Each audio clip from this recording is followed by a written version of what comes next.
whoa, Ava. That's the big one.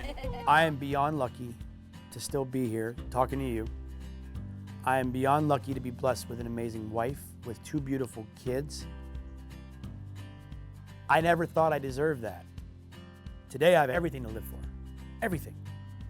And, you know, I can genuinely say today, without it sounding hopefully not conceited, I love myself today. It's nice. It feels great.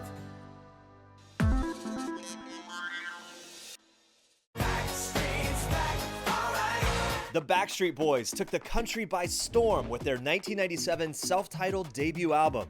And by 2001, they had 3 multi-platinum records on their resume.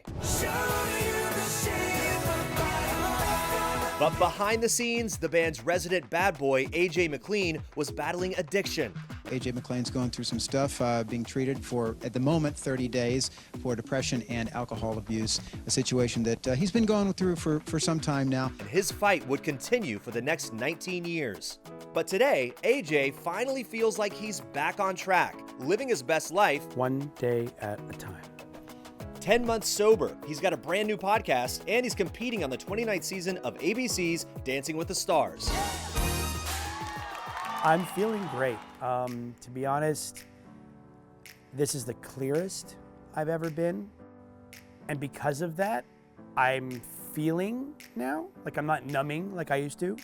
So when it comes to learning dance moves on Dancing with the Stars, it's a little stressful. I'm feeling the stress. Whereas before I would, I'd be stressed, I'd go get loaded.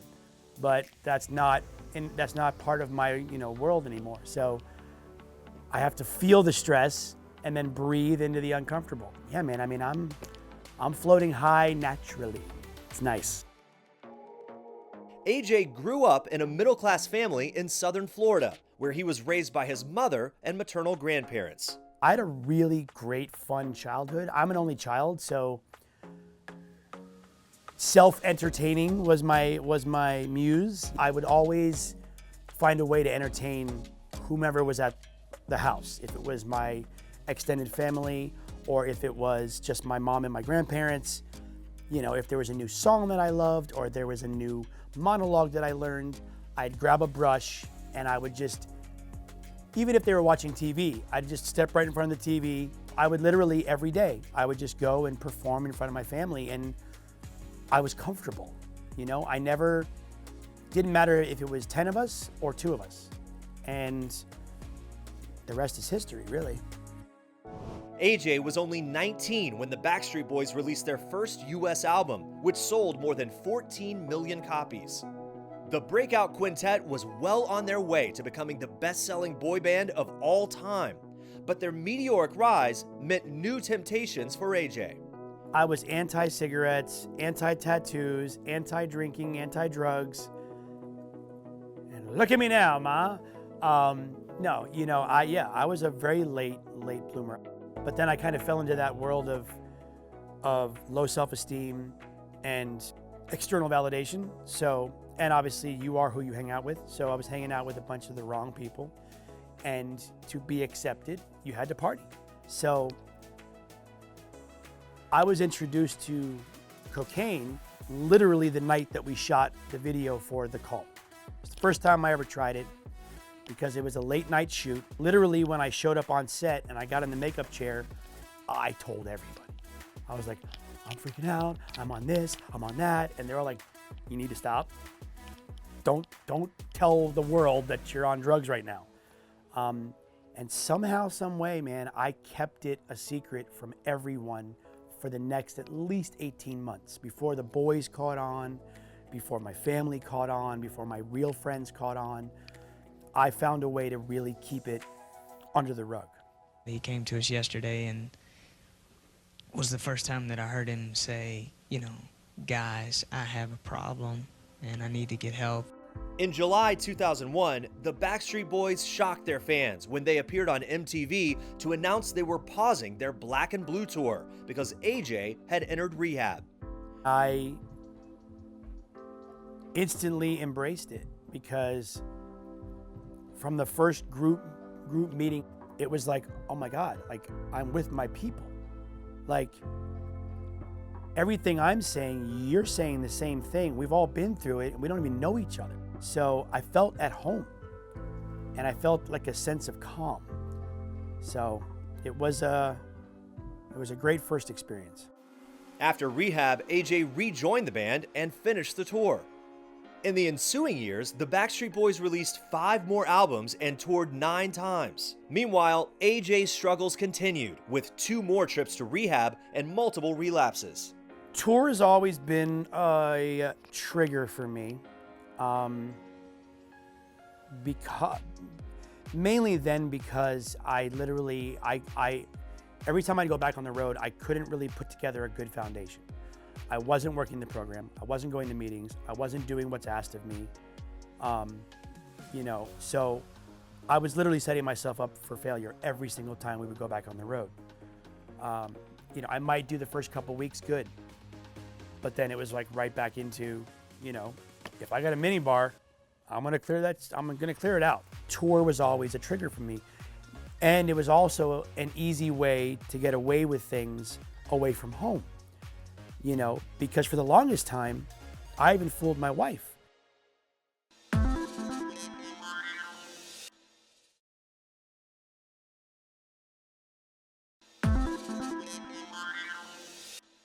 The first time I met my wife was in 2008. She was a bartender and a waitress at Saddle Ranch on Sunset. She claimed she didn't know who I was. I call bull. But I'm like, were you living under a rock? Like, this is 2008, like Millennium and Black and Blue, really? So now cut to 2009, I asked her out again. March 22nd, 2009 was our first date. And the cutest thing happened after dinner on our way to walk next door to see a movie. In this moment, we both realized one of our phobias was neither one of us could blow our nose. Grown adults, something as disgusting as mucus, we bonded over, and we literally did like a 1980s slow motion high five on the way out of the restaurant. And it was in that moment, I just got smacked in the face with these butterflies. And I was just like, wait a minute, no, not now. This can't be happening. And we literally have been together ever since that day. AJ and Rochelle Deanna Caritas were married in December 2011. By 2019, they had 2 beautiful daughters, but that December, another relapse threatened to tear AJ's family apart. She was already at her wit's end with me. And my ego always told me, you're not going anywhere. You're not gonna take the kids from me. She absolutely was ready to do it. And I don't blame her, 100%. If I were her, I would have done it sooner. So literally 9 months ago, I was in Vegas. I went to go see my girl Shania. It was her opening night. And again, it was that before I even got on the plane, I had already mapped out the whole night. I knew where I was gonna go get my drug. I knew where I was gonna go get drunk. I knew all of it. And I figured, okay, it's one night. As long as I don't go past a certain time and I don't smell like it, I can go have a nice last hurrah and then come back home. My wife won't know, everything's gonna be great, and yada, yada. Never ever works out that way. I never slept. Missed my first 2 flights back home. Reeked of alcohol when I got home. But what really hit me, like, you talk about the awakening, what really was the moment, my youngest daughter said to me that night, "You don't smell like my daddy." And when she said that to me, that was it. Enough said. Like, I was like, ugh, I felt disgusting. Like my 3-year-old is telling me, "You don't smell like my daddy." For me, that was my rock bottom. For years, I thought I definitely had bottoms, plenty of bottoms. I lost count how many bottoms I've had. But my rock bottom, that was it for me. That was my, as we say in the sober world, that was my moment of surrender. That was the moment I dropped to my knees and I said, "God, I cannot do this on my own. I can't. I have tried and I have failed miserably. So, help a brother out.